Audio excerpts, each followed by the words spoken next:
geração de caixa, o EBITDA total.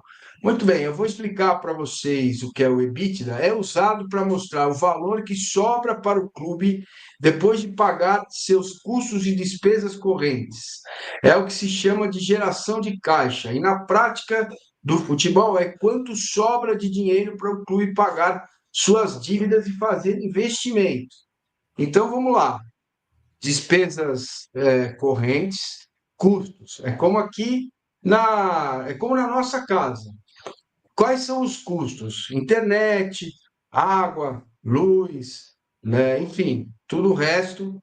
Depois tem alimentação, que aqui é pesado, o mercado é rechonchudo, certo? O custo para ir trabalhar, voltar, enfim, tudo isso. E aí pega o salário do Massa e o que sobra, junta com o da Renata e vê o que sobra, que é um dinheiro para pagar. O que tem de prestação antiga, né? Eu comprei umas duas geladeiras lá no PVC Entreteniments e estou pagando ainda no carnê e fazer novos investimentos, como, por exemplo, ir buscar um cachorro novo.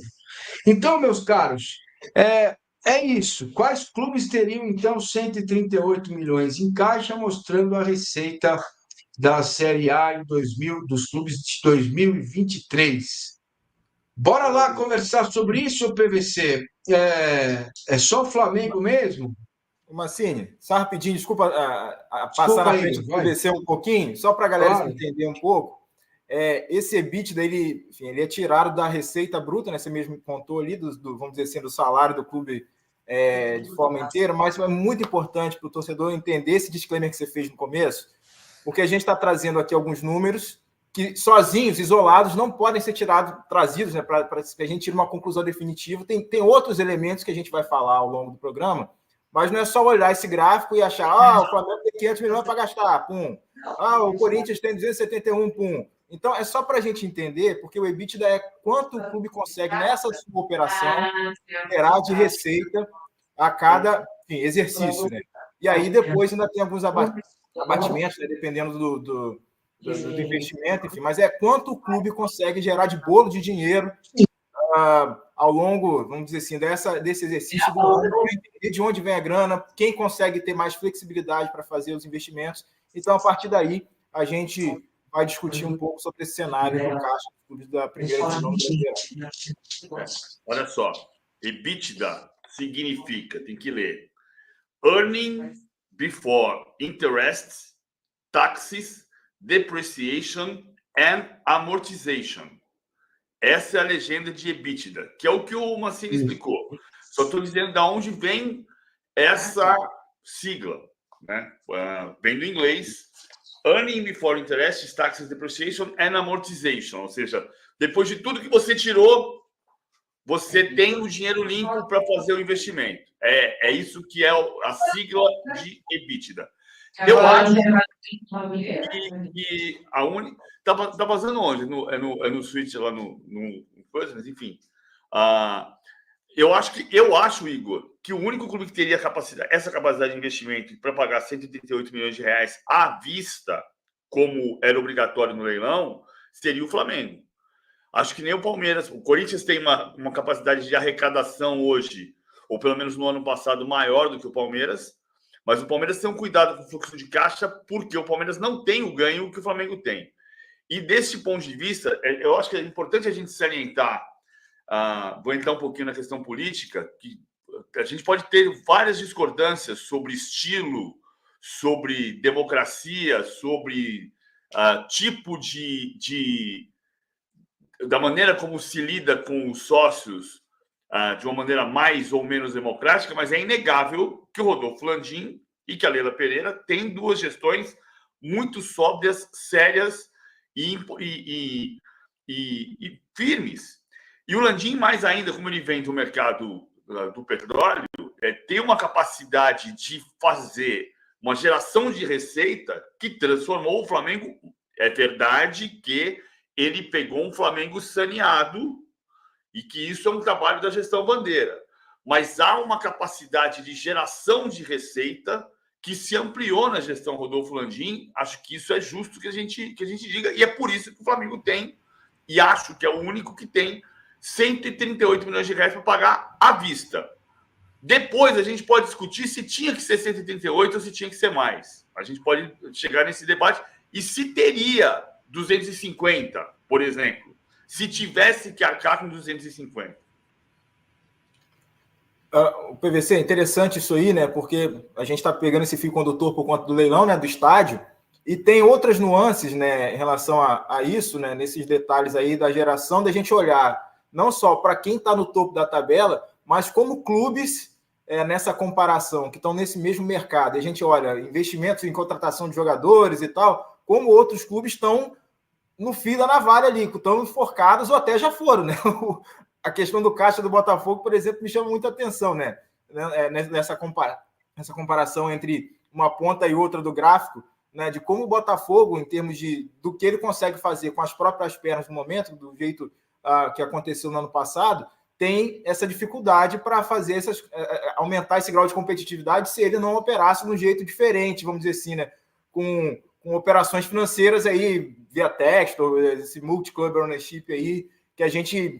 É difícil entender um pouco como que ele está fazendo para que a operação fique saudável, né? No papel, está difícil enxergar isso, mas no mercado, né, de futebol, de contratação, que é como o torcedor geralmente olha para fazer esse tipo de comparação, meu clube está rico, meu clube está pobre, eles têm gastado muito dinheiro, mas quando a gente olha um pouquinho para trás, lá para o chamado back-office, né, para o escritório, tem essa dificuldade registrada no papel de como um clube está tão mais saudável do que a operação do outro, né? Nessa roda que gira de geração de receita, enfim, em detrimento, em comparação com as despesas também que a gente tem de forma recorrente. Então, mas vamos pegar esse exemplo do Botafogo, que me parece diferente dos outros Cruzeiro, dos outros que estão ali com o número vermelho, né? Tem Curitiba, Bahia, Fluminense, Galo, Fortaleza e Goiás. Talvez Botafogo e Galo e o Bahia também, que são SAFs, estejam nesta variação aí. Mas, vem cá, está tudo bem, né? O EBITDA é negativo, está com problema e continua investindo, contratando, investindo para manter a roda girar. Isso não vai ter, ou alguém está pensando numa regulamentação, porque alguém agora vai dizer aí, Massini, só porque agora o Botafogo saiu do problema, você fica falando que o Botafogo não sei o quê. Não, não é isso. É de você ter um mercado que força. Acho que eles estão falando do Atlético. Oi? Acho que eles estão falando do Atlético. Então, cara, será que está caminhando isso em algum lugar ou vai seguir assim? Quer dizer, o cara tem o dono do clube, ele tem um clube fora do Brasil, ele contrata o jogador, né? Diz que contratou pelo Botafogo, o cara fica aqui um tempo e depois vai jogar onde o dono do clube entende que seja o destino dele, Igor, PVC, por favor. PVC vai começar? Não, eu só acho que você pode explicar melhor essa questão do EBITDA do Botafogo e do Bahia. Porque o Bahia tem uma SAF que me parece muito. Ela tem o Bahia está. Talvez o que explique isso, Igor, não sei. É que o Bahia tem um investimento inicial em estrutura e em formação de elenco que pode explicar você ter uma capacidade financeira menor nesse momento. Porque o Bahia. A SAF do Bahia nasce com o pagamento de uma dívida que era pequena, né? Se você considerar, o Bahia tiver ter uma dívida de 200 milhões de reais. É que a capacidade de arrecadação do Bahia não é gigantesca, mas o Bahia foi o primeiro clube do Nordeste a bater 200 milhões de reais de receita anual em 2019. E depois ele despencou em 2020 por causa da pandemia, porque ele fez um investimento para crescer e a pandemia chegou e passou a perna nele. Aí, então, o Grupo City chega com o compromisso de pagar essa dívida e aí tem o investimento inicial. Ou seja, talvez o Bahia esteja no Flamengo de 2017 e não no Flamengo de 2024. Esse detalhe é importante, e aí eu vou me escorar na análise quem entende do assunto, que é justamente o César Grafietti, o pessoal da Auditoria Convocados, que é de onde a gente tirou esses dados, né? Vocês estão vendo ali na pontinha da tela ali embaixo, né, do relatório dele desse ano. E aí, em relação ao Botafogo, né, faz uma colocação aqui que o cenário realmente é muito preocupante, mas tem um contexto aí que a gente está citando de como o investidor traz capital externo e tal e tenta compensar um pouco disso. A gente está vendo na tela aí um outro gráfico sobre o EBITDA, né, que é a mesma origem lá daquele gráfico inicial, e aí a gente vê uma diferença entre o total e o recorrente, porque isso aí é uma diferença em relação ao quanto qual é o peso de receitas não recorrentes nessa diferença. O que são receitas não recorrentes? Receitas recorrentes são aquelas que normais, assim, previsíveis e que a gente consegue prever, enfim. E nisso aí não entra a venda de jogador. Venda de jogador é um negócio muito instável, que não dá para o clube necessariamente, claro, eles colocam lá no orçamento, vamos vender tal, como uma estimativa, assim, uma projeção, mas não dá para considerar a receita recorrente, porque esse mercado ele é muito imprevisível. Então, com que a forma mais segura de atuar é dentro das recorrentes e tentar gerar o máximo possível dentro da recorrente. E aí, óbvio que vai cair a diferença, né, tirando aí a questão da venda de jogadores, e isso vai ampliar o número de clubes em maior dificuldade. A gente vai ver aí que o número de clubes no negativo, se contar com as recorrentes, vai ser muito maior. A gente pegou ali o top, tem o quê? 1, 2, 3, 4, 5, 6, 7 clubes que conseguem girar aí com receitas recorrentes, né, enfim, no positivo nessa geração de caixa. Então, só para a gente explicar que tem essa nuance a mais. E em relação ao Botafogo, e aí eu vou, de novo, né, citar o César Grafietti aqui, porque é o cabeça dessa análise em relação à geração de caixa, EBITDA e tal, esse monte de sigla que a gente está usando aqui para tentar explicar, né, quem teria essa pujança, essa saúde financeira para fazer investimento de porte no momento. E aí ele cita, né, que o resultado do Botafogo foi realmente bastante ruim e altamente negativo e não foi compensado pelas contas de giro lá do capital de giro do clube. E aí os investimentos foram menores em 2023, né, teve uma redução de gasto, né, nesse fluxo de caixa aí, mas houve outras contingências e coisas de custos financeiros e transformação de situações que se transformaram em dívidas, e aí isso atrapalha ainda mais a operação do Botafogo, por mais que o John Textor venha trazer e colocar dinheiro para fazer essas compras de jogadores de forma imediata. Então o Botafogo é um clube que está gastando muito em relação ao que consegue gerar por si só, e aí precisa vir o John Textor para tentar encaixar esse dinheiro. E o Marcinho estava falando sobre regulamentação ou regulação, né, dessa entrada de capital. É uma das dificuldades, a gente já tem falado aqui em outros programas, vocês também, quando o Rodrigo Matos estava por aqui, ele volta depois do período olímpico, né, sobre essa questão do fair play, da necessidade de controlar qual é o percentual da grana que pode entrar no investidor terceiro, né, dentro do clube, do proprietário dentro do clube. Então, hoje no Brasil a gente não tem esse controle, a gente não tem uma régua para medir volume de grana, de A, de B ou de C. Então, a gente tenta trabalhar com os números que a gente tem para entender o movimento que está dentro do clube e o efeito que entes externos, sejam os novos donos ou, enfim, outra situação, pode fazer no caixa desses clubes nesse momento. Então, o cenário ainda é muito no Brasil, né? Ainda é recentemente que tem essa onda das SAFs e tal, mas a onda da SAF veio e não veio junto com ela a onda da regulamentação. Então, por isso que a gente tem essa dificuldade aí de entender melhor esse equilíbrio. Você consegue entender por que o Corinthians tem um recorrente melhor do que o do Palmeiras? O caso do Corinthians é que, enfim, o Corinthians consegue gerar mais dinheiro. Acho que você mencionou isso na outra fala, na outra explicação. O Corinthians consegue movimentar. Teve uma receita muito interessante no ano passado, a geração de caixa também nas vendas também ajudou muito, mas no frigir dos ovos, por mais que o Corinthians tenha nesse item, e por isso que a gente estava falando no começo, né, nesse parênteses aqui, de que um dado específico ele não ajuda a explicar toda, é preciso a gente olhar para mais coisas, aí a gente está trazendo alguns itens para tentar explicar o cenário. A grande dificuldade do Corinthians, por mais que ele tenha um desempenho melhor em receitas recorrentes, em geração de caixa, está na outra ponta do fluxo do dia a dia. A dívida está muito alta, os custos estão muito altos, tem custo de arena, tem todo esse cenário que complica a operação do Corinthians, e aí o caixa, no final das contas, acho que a gente vai conseguir mostrar no gráfico à frente, o caixa vai fechar no negativo. Tem o EBITDA muito saudável, mas aí o nível de investimento, de custo das coisas, do cenário todo, de dívida, endividamento, o resultado financeiro do Corinthians negativo na casa dos 225 milhões em relação ao ano anterior.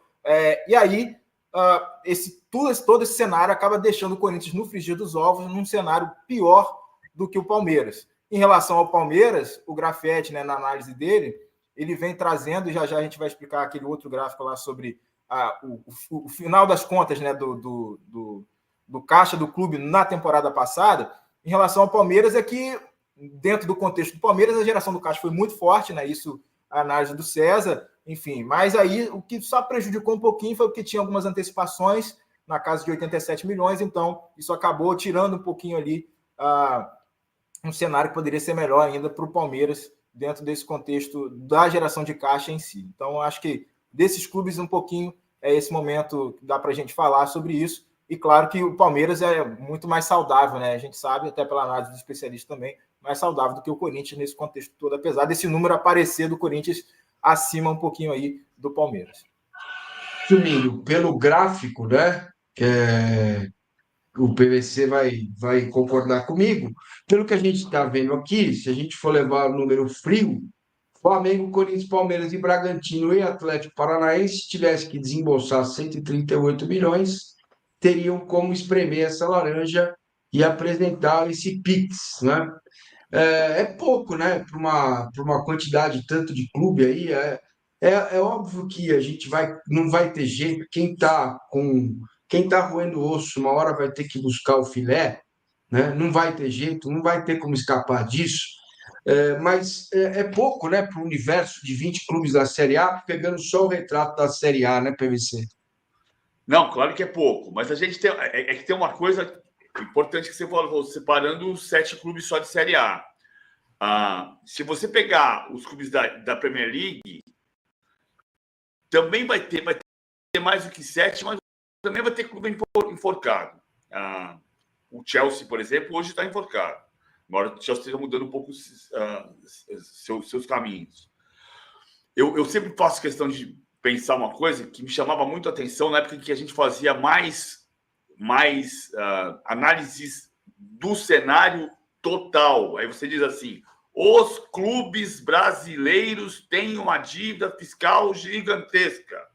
Bom, é muito melhor quando a gente faz assim. O Flamengo, a situação é essa, o Corinthians é essa, o Palmeiras é essa, o Bragantino é essa. Aí você tem um retrato mais real. Porque, por exemplo, as universidades particulares do Brasil têm uma dívida fiscal maior que os clubes brasileiros de futebol. Eu não vou discutir se tem que ter ou se não tem que ter, porque a educação é prioridade num país que quer se desenvolver. Mas o fato é que tem muitos setores da economia que têm dívidas fiscais muito maiores do que o futebol brasileiro. Isso não significa que não tenha que se resolver a questão fiscal dos clubes brasileiros. Tem que se resolver.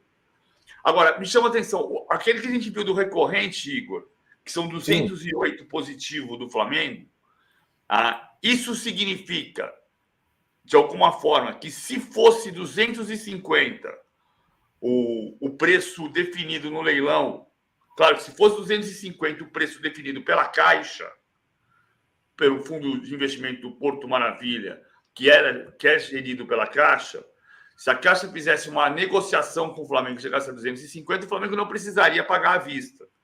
Poderia parcelar em 1 ano, 2 anos, enfim. Mas para pagar à vista, qual seria o limite do Flamengo? Dá para ter uma noção? Se fosse 215, tendo 208 de recorrente, o Flamengo teria 215 para pagar à vista?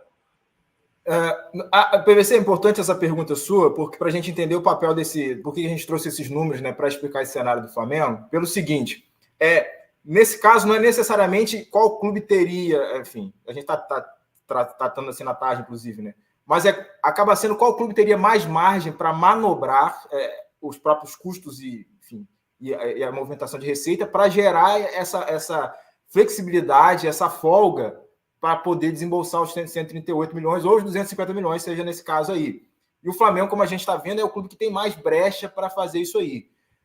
Se a gente for usar, por exemplo, esse slide final aqui, do fluxo de caixa final, a gente vai ver que o caixa do Flamengo, ele, no ano, terminou 8 milhões. Mas por quê? E a gente vai explicar mais detalhadamente. Porque o Flamengo conseguiu pegar aquela sobra que ele tinha e destinou da forma que ele queria, que da melhor entendi, que não necessariamente naquela ocasião era o terreno.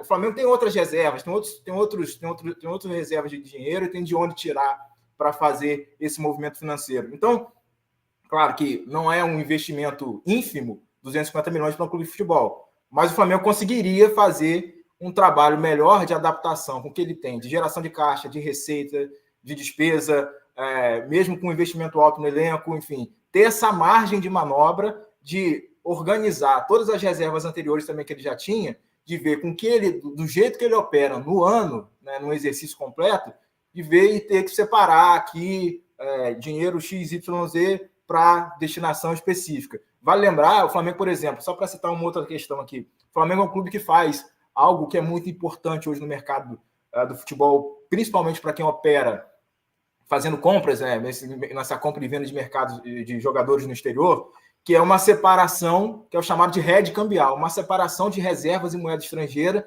para se blindar da variação do câmbio. Ou seja, hoje o Flamengo contraiu uma dívida em dólar e o dólar está 5 e não sei o quê.